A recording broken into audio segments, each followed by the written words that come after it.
네, 국민의힘이 검수완박 중재안에 대해서 재논의하기로, 그러니까 민주당에게 재합의하자라고 했는데요. 처음부터 검수완박안 그리고 중재안에 대해서도 계속 비판적인 목소리를 냈던 현직 검사장 한 분을 전화로 연결해 입장을 좀 들어보도록 하겠습니다. 김우곤 대구지검장이 지금 전화로 연결돼 있습니다. 나와 계시죠? 네, 안녕하세요. 예, 지금 대구에 계신 거죠? 예, 대구에 있습니다. 네, 바로 좀 여쭤보겠습니다. 김우곤 지검장님은 얼마 전에 검찰 내부방에 내부망이죠. 박병석 국회의장의 중재안에 대해 도저히 받아들이기 어렵다라고 하셨는데 구체적으로 어떤 점이 어렵다는 건가요? 예, 먼저 공직자와 선거범죄 수사를 못하게 한 것인데요. 예. 선거범죄는 법리도 어렵고 시효도 6개월로 짧습니다. 검찰은 국정원 댓글 사건 등 권력기관의 선거 개입 관련 노하우가 많이 축적돼 있는데 이제 수사를 할 수 없게 됩니다.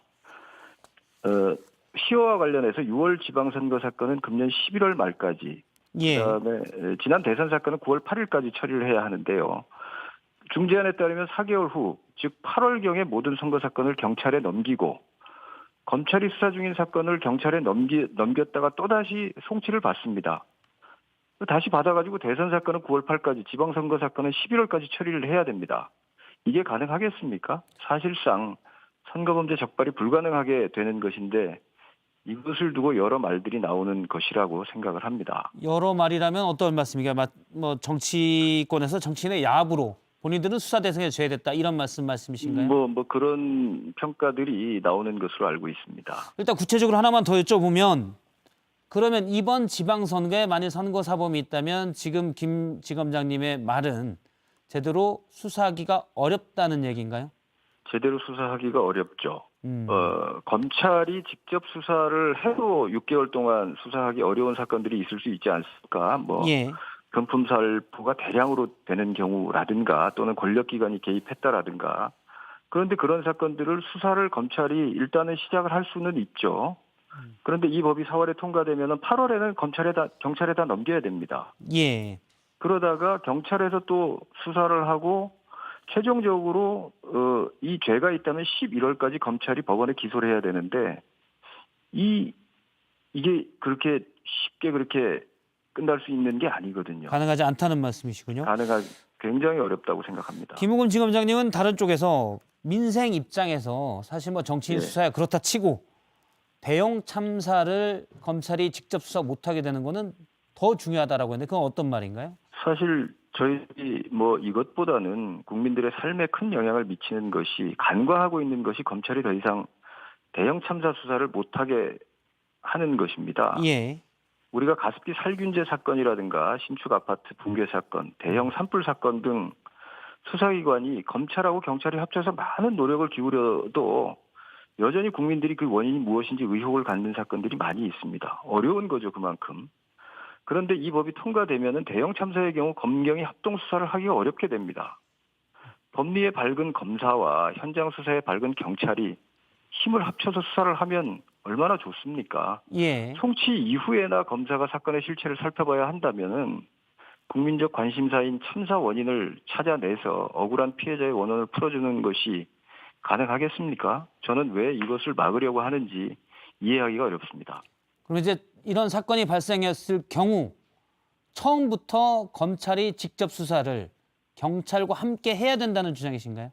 그렇습니다. 저는 뭐 수사의 주도권은 경찰이 해도 좋고 또 그런 방향으로 장기적으로 가야 할 거라고 생각을 하는데요.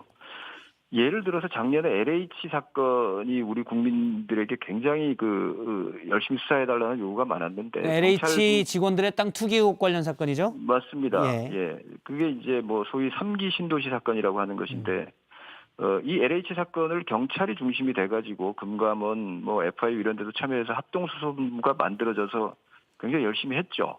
예. 근데 검찰은 당시에 6대 범죄에 이게 해당이 되지 않기 때문에 정부 합동수사본부에 참여하지도 못했습니다.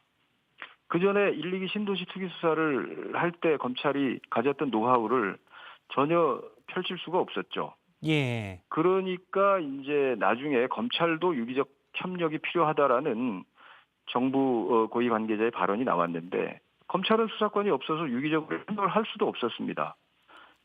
그래서 검찰은 별도로 그럼 수사를 해달라 해서 6대 범죄에 해당하는 것을 찾아서 수사를 하는 것으로 매듭이 지어졌는데요.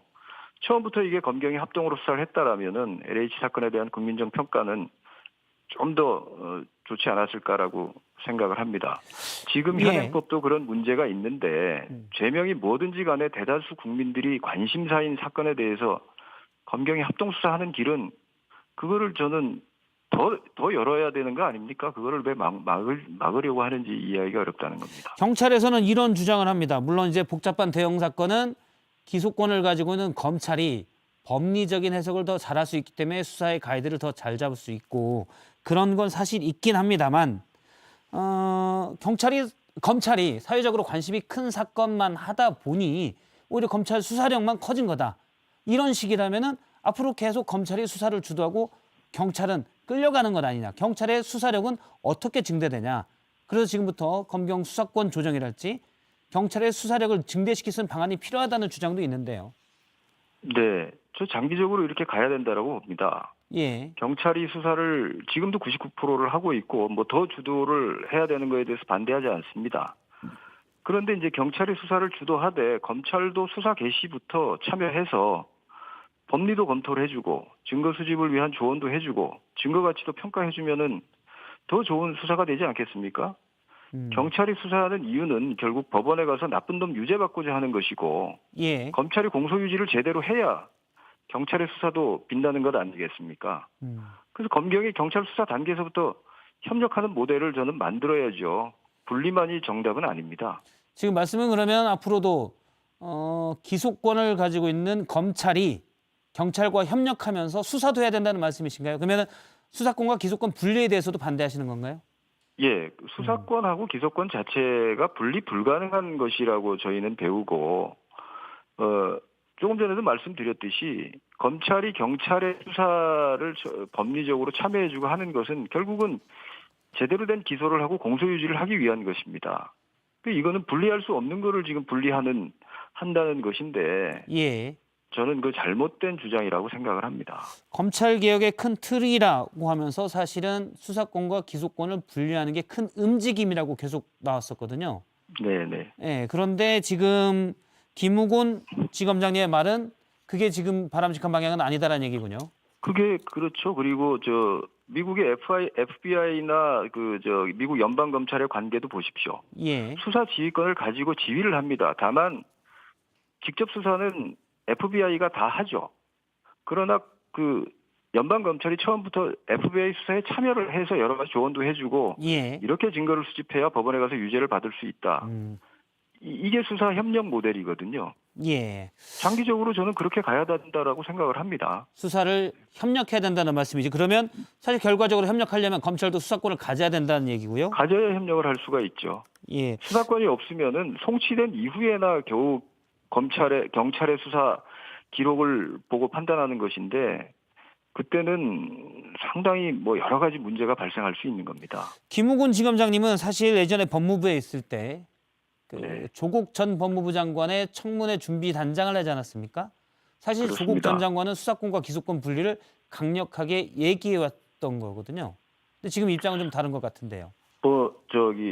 당시에 저도 장관 후보자님하고 장관님하고 여러 가지 말씀들을 나눴고 예. 그런 부분들에 대한 기본적인 차이는 있었습니다만은 어쨌든 저희들이 또 스스로 수사를 자제하지 못했기 때문에 이제 그런 이야기들이 나왔던 것이고 예. 수사 기소권 분리라는 것은 최대한 검찰의 직접 수사를 자제하고 통제하고 하라는 그런 취지지 아예 수사를 직접 수사를 자제하라는 것이지 경찰 수사의 수사 지휘 형태로 협력을 하는 것까지 저는 뺏어서는 안 된다라고 생각을 합니다. 아까 말씀드린 예. 대로 대형 참사 같은 경우에 검찰이 처음부터 참여하면 훨씬 좋은 결과가 나오지 않겠습니까?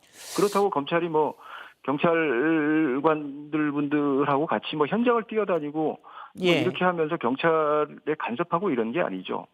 법리적인 것에 대한 지원과 협력 아니겠습니까? 알겠습니다. 증거 가치에 대한 판단이. 근데 검찰 개혁 말이 나오게 된 이유가 있습니다. 예를 들어서 가장 큰 문제는 검찰이 막강한 힘을 가지고 있는 검찰이 권력의 눈치를 보고 수사를 권력 입맛에 맞게 한다는 건데요.